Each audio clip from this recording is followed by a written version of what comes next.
대표님. 최근에 저희 컨텐츠 올려주시면서 옐런 장관의 발언 때문에 시장이 좀 상승 흐름을 만들 것이다 라고 말씀을 하셨는데 도대체 어떻게 옐런 장관이 발언을 해줬길래 이렇게 상승을 할 수 있는 계기가 됐다? 라고 말씀해 주신 거예요?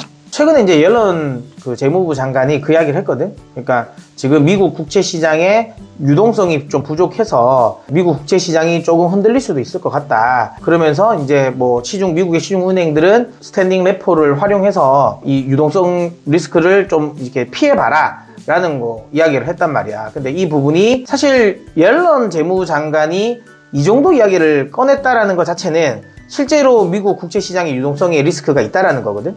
왜냐면 특히 옐런 재무장관 같은 경우는 연준 의장까지 한 사람이잖아. 그리고 연준 의장 전에 샌프란시스코 연은 총재도 했고 그런 식으로 해서 어쨌든 좀 이런 언론에 노출이 될 기회가 많은 사람이고 그리고 그 사람이 본인이 말이 얼마나 또 시장에 영향을 많이 줄지도 아는 사람이야. 그런 사람이 이런 식의 말을 했다라는 거는 확실하게 조금 미국 국채 시장 유동성 리스크가 크다라고 봐야 되는 거지.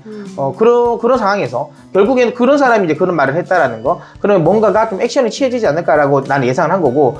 그리고 나서 그날 저녁에 바로 재무부가 미국 시중 은행들에게 그걸 물어봤다라잖아. 그러니까 실제로 너 어렵니? 그러면서 우리가 그러면 국채를 좀 사줘야 되겠니? 라는 것까지 물어봤다라는 거니까 확실하게 재무부 쪽에서 뭔가 액션을 취할 수도 있지 않을까라는 생각이 들더라고.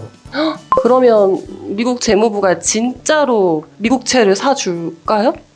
그거는 좀 별개의 문제긴 할 것 같아. 왜냐면 이거는 좀 민감하긴 하거든. 그러니까 사실 연준이 이런 미 국채를 사주는 거는 그렇게 문제가 없을 수는 있어. 왜냐면 어쨌든 돈을 찍어내는 기관은 연준이니까. 네. 연준이 본인들이 찍어서 사주면 되는 거기 때문에 그런 거는 아닌데 재무부는 또 다르지. 왜냐면 재무부는 재정이 있으니까 정해져 있잖아. 그러다 보니까 이 정해져 있는 한도 내에서의 바이백이기 때문에 연준이 하는 바이백만큼의 아주 큰 뭔가 이렇게 액션을 취하기는 어려운 규모로 매수를 해주기는 어렵지 않을까라는 생각은 하는 거지. 하지만 중요한 건 어쨌든 근데 재무부가 어떻게 해서든 좀 액션을 좀 취해줄 수 있는 거. 그러니까 바이백을 할 수 있는 이런 제스처를 취한다는 거는 그러니까 결국에는 미국 국채 금리를 낮추겠다는 거잖아. 그러면 이런 시그널은 결국은 연준으로 하여금 이것 때문에 금리를 낮추지는 않겠지만 최소한 지금 이제 QT를 통해 가지고 미 국채를 지금 시중에 매도하고 있는 건데 이 매도는 좀 죽일 수 있겠지.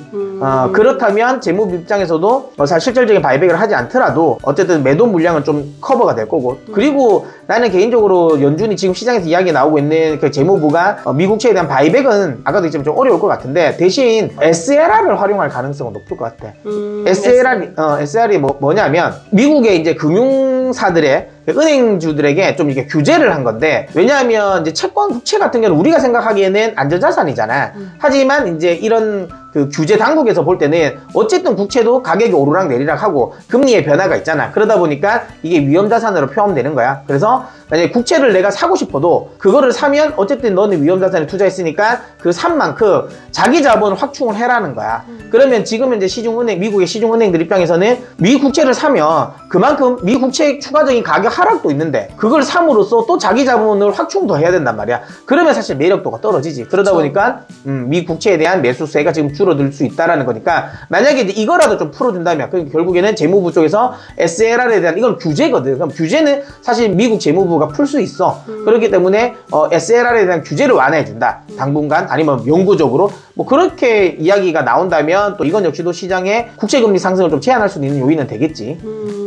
그러면 이런 시장 상황에서 이제 페드도 좀 금리 인상을 멈춰줄 만한 계기가 생길 수 있지 않을까요?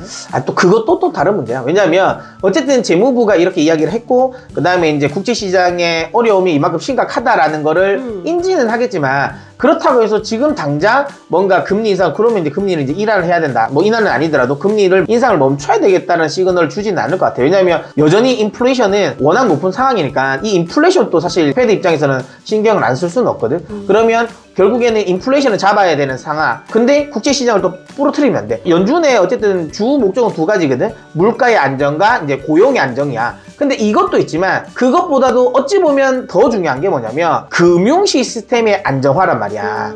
근데 만약에 지금처럼 금리 인상을 너무 많이 해가지고 혹시라도 국채금리 이렇게 급등을 해서 그 국채금리 급등으로 인해서 국제시장이 붕괴가 된다. 유동성이 무너지거나 아니면 너무 높은 이런 이 금리 때문에 뭐 영국에서 일어났던 것처럼 미국의 연기금이 뭐 국채 리스크 때문에 혹시라도 파산을 한다거나 이런 식의 금융 시스템이 붕괴돼 버리면 이 비난은 연준이 피해갈 수가 없어. 그러니까 인플레이션은 사실 연준이 변명을 할 여지는 있지. 왜냐하면 우크라이나 리스크도 있었고 그 다음에 공급에 대한 리스크가 있었으니까 어떻게 해서 피해 나갈 수 있지만 만약에 국채시장이 붕괴가 돼버리면 연준은 이거는 뭐 오롯이 연준의 문제이기 때문에 잘못이기 때문에 뭐 이거를 모르진 않을 거야. 그렇기 때문에 금리 인상은 멈추진 않지만 그래도 혹시라도 국채시장에 문제가 생긴다면 금리 인하는 안 하겠지만 금리 인상을 멈출 가능성은 좀 있어 보여. 물론 당장은 아니더라도. 네. 근데 최근에 이제 블라드 총재가 그 이야기를 했잖아. 원래 블라드 총재는 연준에서 가장 어찌 보면 좀 그러니까 선제적인 대응을 많이 이야기를 하는 사람이야. 뭐 예전에 팬데믹 터졌을 때도